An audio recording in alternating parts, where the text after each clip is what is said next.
Bom dia, galera do Centro Educacional João Paulo, tudo bem? Já arrumou sua estação de trabalho aí?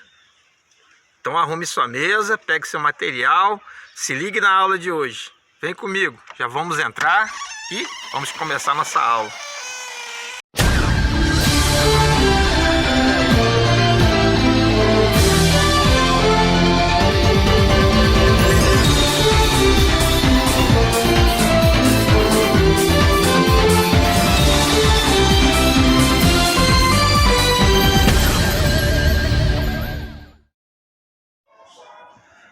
Olá, meus queridos alunos do nono ano, tudo bem com vocês? Aqui é o professor Eduardo Paiva.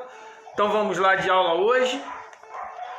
Nossa aula hoje começa, livro 2, tá? Quem estava ansioso, semana passada tinha muita gente confundindo, não sabia que livro que estava, só porque foi na escola e pegou o livro novo, estava ansioso para começar, né? Agora sim, livro novo, capítulo 1, né, que fala sobre a Europa, sua regionalização e aspectos físicos, tá?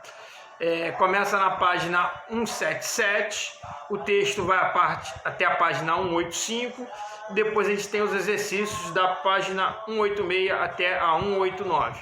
Então a lição de hoje começa na página 177, termina na 189. O texto começa falando sobre, ainda na página 178, sobre o relevo, né? O relevo europeu, em sua maior parte, é uma grande planície. Você tem alguns maciços antigos, né, para o lado dos Balcãs e alguns dobramentos modernos ao sul, principalmente no território na Península Itálica. E também alguns territórios mais altos, próximos aos Alpes. Mas em grande parte, a Europa é uma planície. Isso é interessante porque a gente vai ver os rios, a importância que se tem para os rios europeus, quando a gente falar da parte hídrica, né? São poucos, os rios europeus são poucos, mas de muita importância histórica, cultural e logística, né? Antes de você ter uma malha ferroviária, o transporte motorizado, ou então até de avião, era pelos rios europeus que as nações faziam o seu comércio, né? E andavam, né, pelo continente. Aí na página 179 nós temos algumas das lindas paisagens do continente europeu. A página 180 a gente já começa a falar dos rios, né, da parte hídrica, que eu já comentei rapidamente, faça essa leitura aí. Página 181 ele vai falar dos tipos de vegetações, né? É importante saber, pela localização do continente europeu, que está entre né, o Trópico de Câncer e o Círculo Polar Ártico, né, algumas áreas da Península Escandinava, lá Suécia, né, Noruega, chega a estar próximo ao Círculo Polar Ártico, tá? Então você tem muito pouca diversidade. Quanto mais ao norte, menos diversidade, tanto de vegetais quanto de animais, né?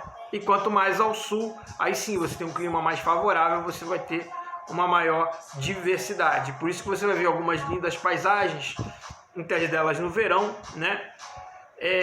Mas quanto mais ao norte, essas paisagens vão ficando mais pobres, né? Pouca diversidade vegetal, pouca diversidade. Por isso que em alguns lugares você tem tundra, né? Que é um tipo de vegetal que ele suporta ficar boa parte do ano ali coberto de gelo, e no verão ele aparece com pequena intensidade, serve de alimento para alguns animais. Você tem as florestas coníferas, né? São árvores em formato dos pinheiros, né? Que suportam a neve também. Então você vai ver muito pouca diversidade, muito diferente, por exemplo, aqui das nossas florestas, na Mata Atlântica, da região amazônica, onde você tem uma diversidade muito grande, vários tipos de árvores. Lá você vai ter muito concentrado, pouca variedade. Seguindo aqui na página 184, a gente começa a falar da regionalização em si, tá? O continente europeu, em tamanho de território, ele caberia dentro do Brasil, ele caberia dentro do Brasil e ainda sobraria terras brasileiras. Porém, esse território está dividido em mais de 40 nações, tá? Muitas dessas nações ainda têm subdivisões dentro do seu território interno. Exemplo da Espanha, que você tem aí a região da Catalunha, né? Que quer independência. Você tem o País Basco, né? E outros países também.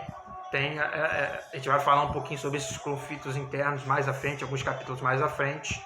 Não vou entrar em detalhes agora. Mas aí a principal regionalização você tem Ocidente e Oriente, tá? Essa regionalização é política, né? A Europa Ocidental são os países alinhados, né, na Guerra Fria com os Estados Unidos.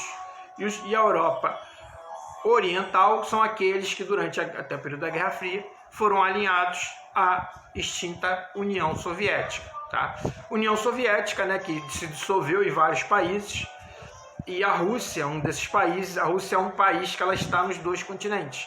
Ela tem a parte europeia e tem a parte asiática. A parte europeia ocupa quase 35% do território, né? Quer dizer, só um país, não está nem dividido ao meio, só um pedaço da Rússia ocupa quase 35% do território da Europa. E o restante, os outros 65%, são divididos em 40 nações.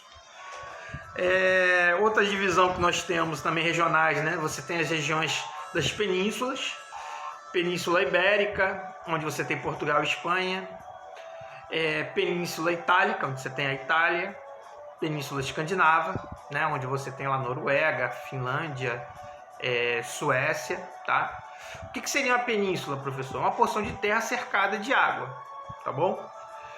Diferente de uma ilha, mas você dá uma olhada aí no mapa, tem aí um mapinha, você vai notar uma península, não é uma ilha, tá? É uma porção de terra, ela está ligada ao continente e ela é cercada de água. A própria Europa, nós podemos dizer que é uma grande península, né? A Europa quase que um todo. Ela só não está totalmente cercada de água porque uma parte dela é ligada à Ásia. Mas se você tirar aquela parte que é ligada à Ásia, quase toda ela é cercada pelo oceano Atlântico, né? Você tem o Mar do Norte, né? Que é o mar glacial ao norte, e você tem o Mediterrâneo ao sul, Oceano Atlântico a oeste. E continuando a sua regionalização, você tem a região dos Balcãs, né, que é uma região também de relevo bem acidentado. Hoje é o local com maior assim, conflitos políticos, né? Nós vamos falar mais à frente. É uma região que teve países, hoje são 8 países, né? Mas que num dado momento, há pouco tempo na história, era um país só, conhecido como a Iugoslávia. Esse país, depois da Guerra Fria, esse país se fragmentou em 6 primeiramente, mas hoje já são 8 partes, né? E assim como vários outros lugares, é muito conflituoso. Apesar de ser um país só e ser pequeno, as populações são muito diferentes, por isso que eles se fragmentaram assim. A Europa tem umas características também interessantes. Tem alguns países que são muito pequenininhos, como Mônaco, tá? Mônaco tem menos de 2 km². Tem o Vaticano também, que é muito pequenininho. Tem San Marino, que é muito pequeno. Tem a Ilha de Malta, que é muito pequeno. Então, quer dizer, são todos micronações, né? O livro chega a falar de micronações. Você tem alguns pedaços na Europa que eles são muito pequenininhos, mas eles são muito diferentes. Você não consegue...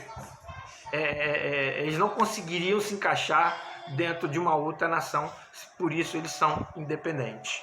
Lembrando também que são países milenares, né? São culturas milenares, né? Que já vêm muito, são tradições, culturas muito antigas. E é isso aí a aula de hoje, né? Não vou me aprofundar muito não, porque senão eu acabo estragando, dando spoiler do que vai vir para frente nas próximas aulas. Tá bom, gente? Lembrando que a aula é remota, eu estou aqui do outro lado do celular, aguardando sua videochamada, aguardando sua mensagem de texto, aguardando aí o seu áudio para a gente conversar, para a gente falar um pouquinho mais sobre a aula. E é isso aí. Verifique o material de apoio, faça os exercícios, o professor vai estar em contato com você, vai te pedir um exercício. Eu espero que você esteja atento, tá bom? Grande abraço, grande beijo se cuide, tá? Se tiver que sair na rua, use máscara. E nada de aperto de mão, tá?